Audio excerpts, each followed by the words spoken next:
Baik, Assalamualaikum warahmatullahi wabarakatuh. Perkenalkan, nama saya Rifni Fatriani, Stambuk E2812063, kelas AGT 1 pada mata kuliah Pengelolaan Hama dan Penyakit Terpadu. Pada kesempatan kali ini, saya akan menjelaskan sedikit tentang pengelolaan hama dan penyakit terpadu pada tanaman jagung. Pengendalian hama atau penyakit terpadu atau PHT adalah suatu konsep atau cara berpikir dalam upaya pengendalian populasi atau tingkat serangan hama dengan penerapan berbagai teknik pengendalian yang dipadukan dalam satu kesatuan untuk mencegah kerusakan tanaman dan timbulnya kerugian secara ekonomis serta mencegah kerusakan lingkungan dan ekosistem. Dengan kata lain, pengendalian hama terpadu adalah pengendalian hama dan penyakit tanaman dengan pendekatan ekologi yang bersifat multidisiplin untuk mengelola populasi hama dan penyakit dengan menerapkan berbagai teknik pengendalian yang kompatibel. Jadi, untuk PHT ini akan dilakukan dengan memadukan beberapa teknik seperti mekanik, fisik, kimia, biologis, dan berdasarkan budaya dari suatu petani tersebut.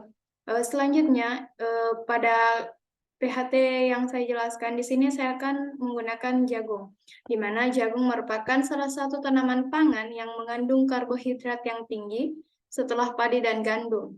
Jagung juga merupakan salah satu komoditas palawija utama di Indonesia yang dijadikan sebagai bahan konsumsi masyarakat. Selain itu, jagung juga merupakan bahan baku industri serta bahan pakan ternak unggas. Terdapat 4 prinsip dalam konsep PHT. Yang pertama, budidaya tanaman yang sehat. Tanaman yang sehat memiliki daya tahan yang baik terhadap serangan hama maupun penyakit. Tanaman sehat juga memiliki kemampuan lebih cepat dalam mengatasi dan memulihkan dirinya sendiri dari kerusakan akibat serangan hama dan penyakit. Untuk memperoleh tanaman yang sehat, perlu memperhatikan varietas yang akan dibudidayakan, varietas penyamaian yang benar, serta pemeliharaan yang tepat. Yang kedua yaitu pemanfaatan musuh alami. Musuh alami atau agens hayati terbukti mampu menekan populasi hama dan menurunkan risiko kerusakan tanaman akibat serangan hama dan penyakit. Pengendalian hama dan penyakit dengan memanfaatkan musuh alami yang potensial merupakan tolak ukur dalam sistem PHT. Pemanfaatan musuh alami di dalam agroekosistem diharapkan mampu menjaga keseimbangan antara populasi hama dan populasi musuh alami. Dengan demikian, tidak akan terjadi peledakan populasi hama yang mampu melampaui ambang toleransi tanaman. Pada pemanfaatan musuh alami ini, kita memanfaatkan beberapa agen hayati seperti predator, parasitoid, dan patogen yang mampu menekan populasi dari hama tersebut. Selanjutnya yaitu pengamatan dan pemantauan rutin. Dalam sistem PHT atau pengendalian hama terpadu, pengamatan dan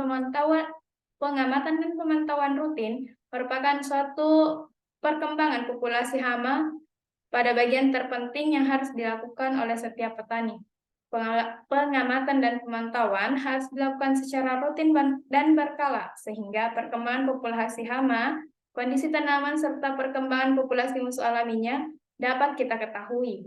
Dan berdasarkan hasil pemantauan, dapat kita gunakan sebagai dasar untuk mengambil tindakan yang akan kita lakukan. Selanjutnya adalah petani sebagai ahli PHT. Sistem pengendalian hama terpadu sebaiknya dikembangkan oleh petani sendiri, karena penerapan PHT harus disesuaikan dengan keadaan ekosistem setempat. Setiap wilayah atau daerah memiliki ekosistem yang berbeda-beda, sehingga suatu sistem PHT yang dikembangkan pada wilayah tertentu belum tentu cocok jika diterapkan pada wilayah lainnya.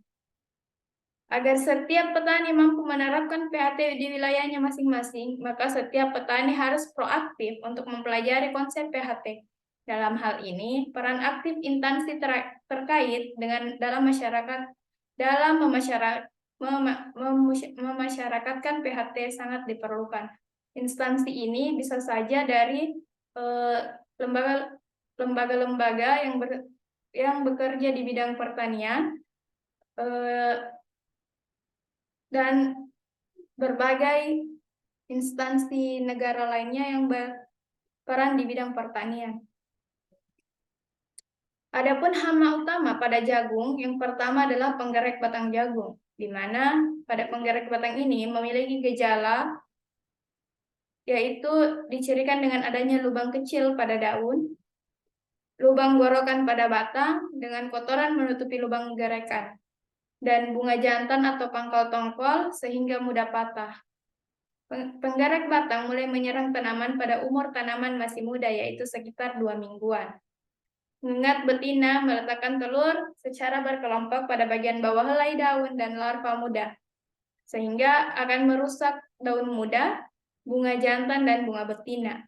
Larva instar tua mampu merusak dengan membuat lubang gerekan pada batang. Serangan berat dapat menyebabkan kerusakan tanaman hingga 80%. Adapun teknis pengendalian yang dapat dilakukan dengan cara mengatur waktu tanam yang tepat, melakukan pergiliran tanam, tanaman serempak, tumpang sari dengan tanaman kedelai atau kacang tanah, dan pemangkasan bunga jantan 25%. Penggunaan pestisida juga dapat dilakukan secara selektif, berbahan aktif monokotropos, triasofos, diklorofos, dan karbofuran.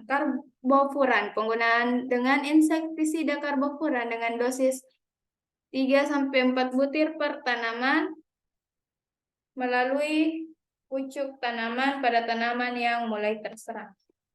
Selanjutnya ada ulat gerayak. Ulat gerayak ditandai dengan bekas gesekan dari larva atau ulat. Pada permukaan daun atau di sekitar pucuk tanaman ditemukan serbuk kasar seperti serbuk gergaji. Ulat gerayak akan merusak bagian pucuk dan daun muda dengan cara menggerek daun sehingga daun berlubang. Ulat mulai memakan bagian tepi daun sehingga tersisa hanya tulang daun dan batang. Hal ini dapat mengakibatkan tanaman menjadi mati karena tidak adanya proses fotosintesis. Pada populasi serangan yang tinggi, ulat gerayak juga menyerang bagian tongkol jagung. Adapun tindakan yang dapat dilakukan yaitu dengan melakukan pengolahan tanah yang intensif, pergiliran tanaman serempak, serta untuk tingkatan serangan yang sedikit dapat dilakukan dengan pengumpulan larva atau pupa dan pemusnahan tanaman dengan cara dibakar serta penggunaan perangkap feromoid seks, penggunaan pestisida efektif untuk bahan aktif monokotropos, diasinon, klorpirofos, triazofos, diklorofos, cyanophenfos, dan karbaril. Selanjutnya yaitu penyakit pada tanaman jagung. Adapun beberapa penyakit utama yang menyerang tanaman jagung, yang pertama adalah bulai. Gejala serangan ditandai dengan terdapat garis-garis putih sampai kekuningan pada daun atau sepanjang pelepah daun. Diikuti dengan kerdilnya tanaman, bentuk daun akan menyempit, tebal, dan tegak. Penyakit ini sangat lazim ditemukan pada kondisi lembab, karena infeksi penyakit pada tanaman tua masih dapat membentuk buah, namun pertumbuhannya menjadi kerdil. Beberapa spesies penyakit bulai yang menyebabkan kurang sempurnanya pembentukan bunga jantan menghalangi terbentuknya bunga betina dalam membentuk tongkol. Adapun cara pengendaliannya dengan cara menanam tanaman yang tahan akan penyakit bulai, melakukan periode waktu bebas tanam jagung minimal 2 minggu sampai 1 bulan, penanaman serentak, pergiliran tanaman dengan tanaman selain jagung, eradikasi tanaman yang terinfeksi bulai, penggunaan fungisida dengan bahan dasar metalaksil pada benih jagung atau ridomil atau saromil 5 gram metalaksil per kilogram benih. Selanjutnya yaitu karat daun.